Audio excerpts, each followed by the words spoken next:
Hello and welcome to Property Question Time. I'm Keith Maynard and this is your chance to ask our guest panel of experts your questions to do with the property market. Today, joining me here in the boardroom, we have Paul Newman, the founder and MD of Key Property London. We also have Joanna Leggett, co-founder of Leggett Immobilier, based in France. And finally, Paul Higgs, the founder and CEO of the Millbank Group. Well, thank you very much for joining us, gentlemen and lady. Let's crack straight into the questions, some real nuggets for you today. And this first one, Paul, is coming to you. Right. Paul, I'm looking to acquire a buy-to-let property in the short to medium term and wondered how often I should review a tenant's rent. Also, should this be written into the rental arrangement with each tenant? Well, it would depend on the term of the tenancy, but in practice, usually it's a minimum of 6 months, but in standard practice, it would be a 12-month tenancy, and you would set that at the beginning once you've agreed the price, and usually would write in a review, usually within a 12-month period. If it was a longer contract, i.e. 2, 3 or 4 years, then it's very likely that you would write in a rent review, which would be every 12 months. So if somebody signed up for a 2-year, for example, after the first year, they would still stay for that 2-year term, but after the first year's ended, you would then discuss with the tenant and the landlord and say, depending on the relationship, yes, we will stick to the existing rent amount, or actually we would like a rent increase, and then that would be discussed between the tenant and the landlord. Is it common to get rental agreements beyond 4 years? Is it possible, or is this quite? Because this I know is something that comes up. The lack of security sometimes that certain tenants may feel within the market. Yeah, the only time that you would get a longer contract would be if it was likely through the council, and they may sign up for a 5-year term, which can be very good for some landlords because it will then give them a guaranteed 5-year period. But the most common would be a year, which is an AST, which is a short hold tenancy agreement, and that's pretty industry standard that it would be a 12 months. Some people will then come out after the 12 months, some people may want to renew for a further 12 months, and that would then depend on the tenant situation and also the landlord. And do you have to specify within the rental agreement or to your tenant the rate at which you're working out how the rent is rising? In other words, is it certain market factors? Is it just suddenly you want to charge them a little bit more? How's that governed? It's usually there is no governed actual rent increase. As I say, it's a discretionary thing that is written into an AST agreement unless it's a separate agreement which has a standard rate term. So if it was the 5-year that I'm talking about previously, then it may be that there would be an increase after year 1, after year 2, but that would be written in from day 1. So if it was a normal AST, it would be after that 12-month period, then there would be a rent review. If it was for a longer period and the agreement was stated at the time of the occupancy, then may be written into that 5-year term. We will review at year 1, and that rate may be year 1 this percentage, year 2 this percentage, year 3 this percentage. Okay. But that is unusual. Okay. But maybe offering greater security, at least for the tenants in that case. Some people would want a longer period. I mean, we've had this situation recently with us where they've come from overseas and they wanted the security of a longer term. Now, providing the landlord is in agreement with that, obviously it's all about, the agent representing you in the right way and basically acting as a mediator between what the tenant requires and what the landlord requires. And then it's putting an agreement in place that that is a compromise both for the tenant and both for the landlord, and gives them both security and also the flexibility. Great. Okay, thank you very much. Sure. Joanna, my wife and I have been thinking of moving to France for a while, and we were wondering what the common pitfalls are when buying an older property, perhaps outside in the countryside. There are some quite common pitfalls that people make the mistake of doing, particularly because the property prices are so cheap in France. So you could buy a village house, for example, for €50,000, 3 bedrooms, gorgeous, in a small rural countryside location, and then expect, because the property's cheap, that the building work's going to be cheap, and it's not. So budgeting is one of the biggest pitfalls that people make. They come across and they think, well, I've got 20,000, the property's only 50, we'll have it all done for 70. But actually, the building building costs are probably the same as what they are in the UK. And in some instances, things are more expensive. For example, paint in France is very expensive. And I notice a lot of Brits bring it over from the UK and things like that. Yeah. The other pitfall I would say would be taking on too much land. Because real properties, if you're not used to land, I made this mistake myself coming from London with a courtyard garden. Great, I've got this amazing piece of land, but then you've got to look after it. And if you're not there all year round, you've got to get somebody else to look after it. So it's just to be careful of those types of things. Internally, there's no building regulations in France when you're taking on an older property. So you can do what you like inside. You can knock out walls, you can put in staircases, you can convert the loft with no planning permission. However, the outsides, if you put new openings in, do need planning permission, even Velux windows or doors or etc. And I have seen, clients have bought a property, put in a window, not mentioned it, nobody's going to see it, we're right in the middle of the countryside, but they do, because you do have very nosy neighbours, so, just to be aware of that. I'd also don't think that you're going to be able to do the building work yourself, because there's a lot of people that want to follow their dream and they want to go and develop their property and do it themselves, but the properties are different in France. There's lots of different styles of building. For example, they use a lot of lime rendering, which they don't do so much in the UK, so that the stones can breathe, because a lot of them are stone buildings. So don't take on too much. I would say that, if you can get a nice structurally sound building and it's more cosmetic, that's not so bad, but don't take on so much, because I think the budgets can go quite high. Very impressed though to hear that you can, for £50,000, what you can get in France. That's quite. Well, 50,000, you get something for 30,000, even less than that. Yes. I might be chatting to you later. Yeah. I brought a few with me. Excellent. Okay. Okay, and we're going to come over to you now, Paul. Nice question. This. I've just inherited a rather large plot of land alongside my mother's house and garden. Can you tell me how to go about checking if I could get permission to build on it? Okay, so every local authority has their own development plan, which comprises two parts. Basically, it's a policy book with the rules and regulations, and a map, a thing called the proposals map. The proposals map shows what land is designated for what, and therefore what the planners would like to see happen where. Okay, so your starting point would be to find and look at the proposals map. And they're all available online nowadays, to see what your site is designated as. Like green belt, for example, being one of the most typical designations, which of course lots of people have heard of. So that's sort of your starting point. However, of course, most people may not know how to interpret the map, so exactly what does it all mean. In which case you really need a bit of expert advice. So that's probably going to mean talking to a planning consultant.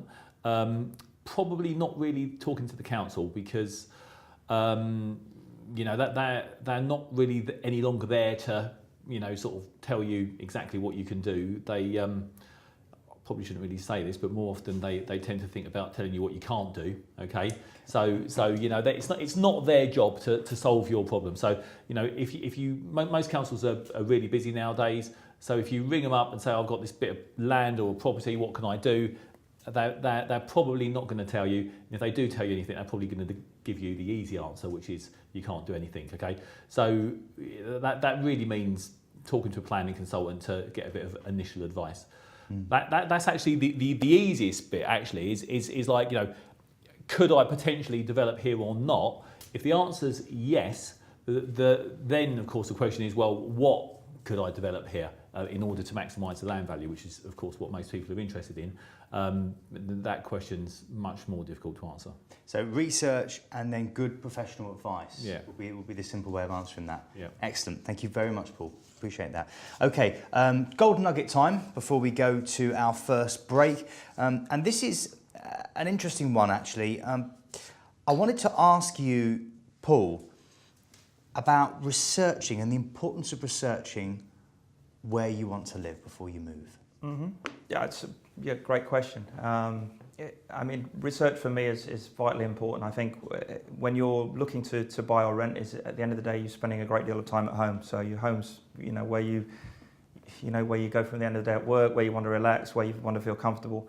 So for me, research is really important. So look at, if you're working, where it's close to transport, and all the things that you like to do. So is it near parks, restaurants, if you've got a particular pastimes, and look at the areas that, potentially you may look and say that's the prime area you want to live in, but also don't be totally focused on that area, although the research is important that you find those things that you want in that area, but maybe stretch your boundary a little bit. And I would always recommend that once you research the areas, don't focus on one area intently, look at a couple of alternatives areas that give the type of lifestyle and type of living you want, but in maybe different postcodes. And we were talking earlier, weren't we? You were saying about visiting at different times as well, and how the benefit of that can be really great. Yeah, I think so, because again, you're coming and going at different times of the day. So I always think, a place that maybe is very quiet at one time, it's good to go, if you're going to viewing a property very often with an agent, they'll be viewing in the daytime. So perhaps, again, it's good to go look in the evening, and see the different dynamic of the type of people that are, walking around. Potentially if you're a single female, security is a bit more important. So, check that the area is safe. As I say, that the transport links, and where everything is. And I think that, visiting at the weekends also, making sure that you can park somewhere nearby if you drive, all these different factors, I think it's important. It's reminded me, you saying that actually, of an issue that happened when we were looking to move to London with my mother and father when I was a wee whippersnapper of 16. I remember as we were being shown around this one house, there was two guys having a punch-up in our front garden, which was a good indication of the area. Kind of put you off. It did, yeah. Yeah, absolutely. I think, unfortunately, you live in London, these things happen. But as I say, I think if you go at the different times of day, again, it will give you a different perspective. And if you feel comfortable in the area, that's a great thing, right? You come out of your front door, obviously your home is where you spend your time, but at the end of the day that you feel safe in the neighbourhood. Absolutely. And you understand the neighbourhood and, as I say, the different dynamics of that neighbourhood. Brilliant. Okay, well, thank you very much indeed to each and every one of you. We are going to take a short break now, but do join us after the break when we answer more of your questions and share some more golden nuggets of property advice.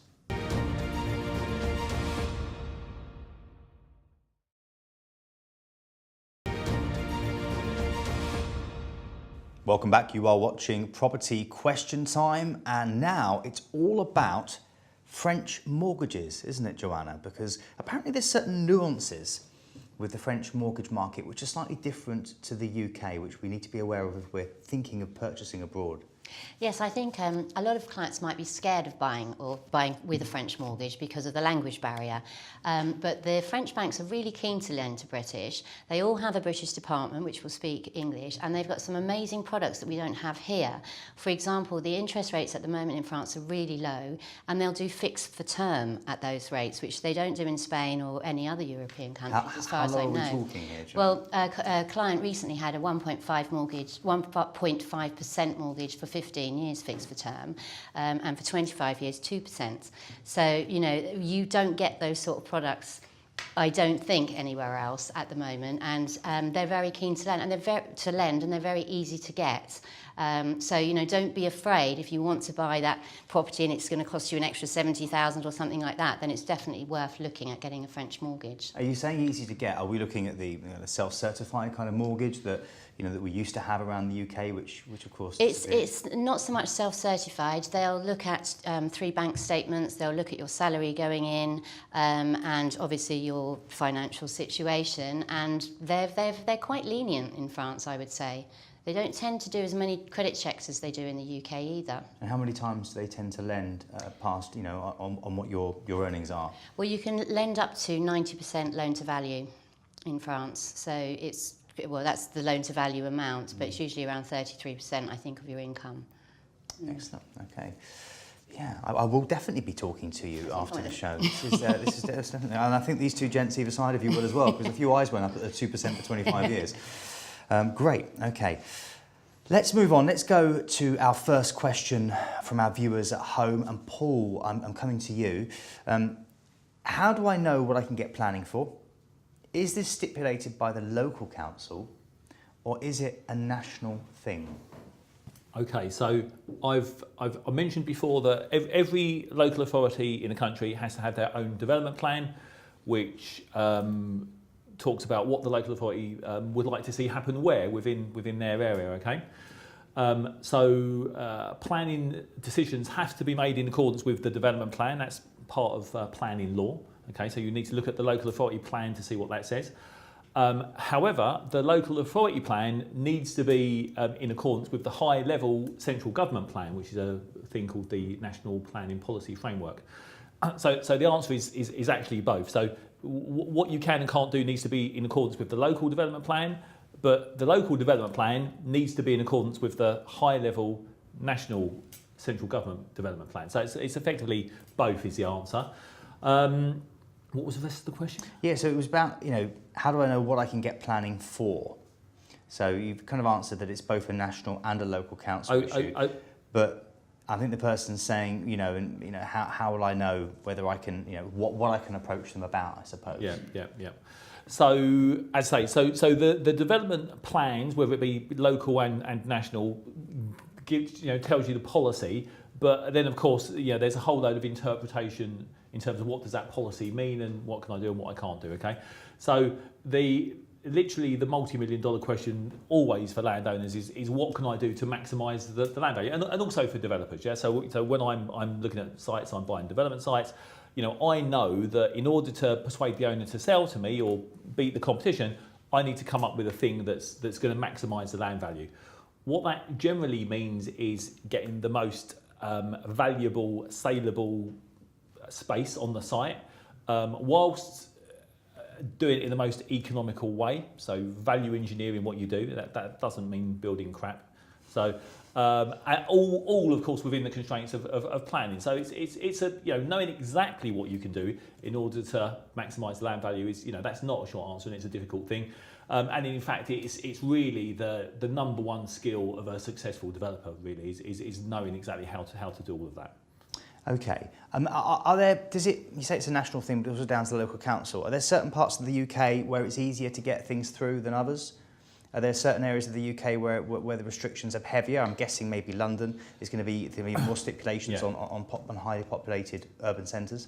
Yeah. So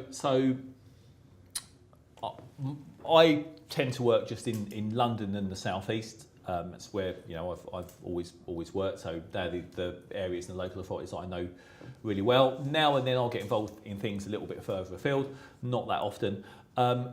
What tends to happen is in areas where there's massive demand for housing, such as London. Okay, so therefore there's a lot of people living close by. Therefore there's a lot of neighbours to be annoyed by proposals for new development. It's much more difficult, and of course the local authorities are under much more pressure. They've got more planning applications to deal with. Yeah, those London boroughs, in my experience, are, and some of the perhaps more oldie worldy historic towns where they've got a historic environment to protect. They tend to be the most difficult places. The lower value parts of the country tend to actually be the easiest places because that's where the local authorities really need regeneration and want to encourage development. So that's basically how it works. Oh, it's a good couple of key points there. Thank you very much. Joanna, Europe's always been a place of interest for me. How would I get started in looking to buy a holiday home abroad without risking losing all my money? Well, I'd say it'd be very rare that you'd ever lose all your money. I think the most important thing to do is your research. To start off with is how much budget you're willing to put into this project or property. Then look at what areas you can afford to buy in, because we do see, for example, as I was saying earlier, you can buy a village house in the countryside for 50,000, but in Paris that will buy you a parking space. So do your research, find out exactly how much you've got to spend, where you want to live. And then, as Paul was saying earlier, do some research on the location, go and visit it, see what's open, see what the local community's like. Are there leisure facilities there that you would like to use? If you're going to be renting it, is there leisure facilities around it for their clients to be able to go and do? So I'd say location and research is very important. But with the internet these days, you can really do so much research online and then book your trip to go out there. And as I said previously as well, I try to go in the winter months, because if it's going to be a permanent home, you want to see that it is open all year round and it's a working village or it's a working town and it's not going to be all closed up and you're the only person there in the winter. Are there certain parts of France which are easier for a Brit to adapt to? I would say the rural areas of France are quite different, and it's a completely different culture, and nobody speaks English. So, you know, unless you're willing to learn French, which is one of my biggest tips, learn as much as you can, because they're so welcoming and so helpful if you do learn to speak some French. However, if you've got no inclination to learn any French, then try to go to areas where it's more cosmopolitan, like the Côte d'Azur, where everyone speaks English, a bit like Spain, Paris, etc., areas like that. But generally speaking, in the countryside, you will get by. And the French are really welcoming. You know, everybody tends to integrate. You don't have small enclaves of Brits, although there are certain areas where it can be a little bit like that. But generally speaking, everybody integrates, and it's a real nice community spirit. And I found that it's not just Brits and French. You've got other Europeans that are all there. A lot of Dutch, a lot of Belgians, Spanish, you know, depending on if you're nearer to the south of France, etc. And everybody does tend to integrate, and it's a really nice quality of life. Fantastic. Okay, thank you very much. Paul, I have a question for you here. I want to change my loft into a 4th bedroom. How do I start the process without racking up costs with people who want to charge for their advice? Okay, first port of call, I guess, was the wonderful internet. I would always seek to also see what your neighbours have done. So have a look on the street, see if there's a precedent for doing loft conversions. And again, my colleague here, the planning side, would I'm sure bear testament to that. See, you know, what else has been done on the street that is typical of what they're looking to do. And then you can actually go online find your local council and actually look at the planning. So you can actually see what has got planning and what date. And you can actually then click on those planning applications and actually see drawings. And at that point, once you've got an idea of the kind of thing that you want, similar to your neighbours or not, then it's a case of speaking to a planning consultant, speaking to an architect. At that point, they wouldn't charge you any fee. But as soon as you engage these people, unfortunately, time is money, and they will be, obviously, the cost will start. But initially, again, we go back to, as my other colleagues have said previously, it's about doing research, looking really what you want to achieve out of the 4th bedroom and out of doing the loft. Also, obviously, your building. I guess the 3 parts really are your planning, your building, and the architect. They're either the 3 professionals, and probably contact 2 or 3 companies. Again, local companies that have operate in that area, so they know what's available to achieve and what's not. And at that point, you're going to get some free information in terms of, we think this is possible, these are going to be your costs. And then at that point, obviously, once you've done the research and you've got that feedback, you can then make a decision, right, it is something that I want to go, it's going to cost me X amount of pounds. I think we can justify it, I think we can afford it. And I would say go from there. And I think sometimes a little bit of cost up front saves you a lot of cost later on as well. So there is, for sure, there is definitely that to bear in mind. For sure, I'm a great believer in, as I say, doing the research, speaking to experts, and as I say, don't go to one person. You know, it's also always good to get a family person or a friend always knows a builder, but always get a second opinion no matter what you do. I always say actually get 3 opinions, because then you will get a balance. At that point, getting 3 options of everything, you then can make an informed decision. Also, not only about cost, but who you feel comfortable with, who you feel that you can work with, because that's very important also, and also who, again, has done something in the area or of work of a similar nature. I would say those 3 things, cost, the relationship, and the experience of doing the similar things, would be my deciding factors, and that's what I would recommend to do. Excellent. Thank you very much, Paul. So I think we've got time for one remaining golden nugget. Paul, this is yours. Why development isn't really about construction? Yeah, so I think a common misconception amongst people, particularly those that want to get into development, is they get very focused on the construction element of it. So I know I did. When I first started out, I thought development was all about construction. I think very often if you talk to people about property developers, they might picture building sites and tower cranes and what have you, yeah? Which is, of course, is part of development, but actually it's not all of it, it's just the end bit. And whilst, of course, you've got to know how to do it properly, and it's massively important, it's not really the key, and it's not where all the value is. Development is actually really about land, and about how to add maximum value to the land through planning. So I know for a fact lots of people, particularly when they're starting out, they're totally looking at things through the wrong end of the telescope. Yeah, just thinking about the construction bit, which of course is, yeah, and funnily enough, that's actually the easiest bit to outsource. Okay, so if you want to be a developer, you can, there are good building contractors out there. Obviously, they're not always that easy to find, but they do exist. So, you can outsource the building element of a development scheme. What you can't outsource is someone finding the site for you and knowing how to add maximum value to it to get the very best planning permission. That's the real skill in development. That's the bit that you can't outsource. That's the bit you need to learn. And I guess that's only learnt through experience or having a very, very good intuition. Well, I mean, I guess intuition to some extent comes from experience. The really interesting thing about development is it's learning development through experience can be very expensive and takes a long time. So it's not the sort of thing you want to be learning by trial and error. I found out that the hard way, because that's how I started out. Eventually realised that if I want to do this properly and get good at it, I need to get properly educated. So getting properly educated means reading as much as you can, perhaps training with someone that's been there, seen it, done it. So as always, with anyone you're working with, check them out. Can they actually talk the walk or walk the talk, whatever the expression was? One of those. Can they walk the walk as well as talk Either, the talk? both, in fact. Walk the talk and talk the walk. And of course, the other thing is, and the other alternative is actually to work with someone that's been there, seen it, and done it. Excellent advice. Good.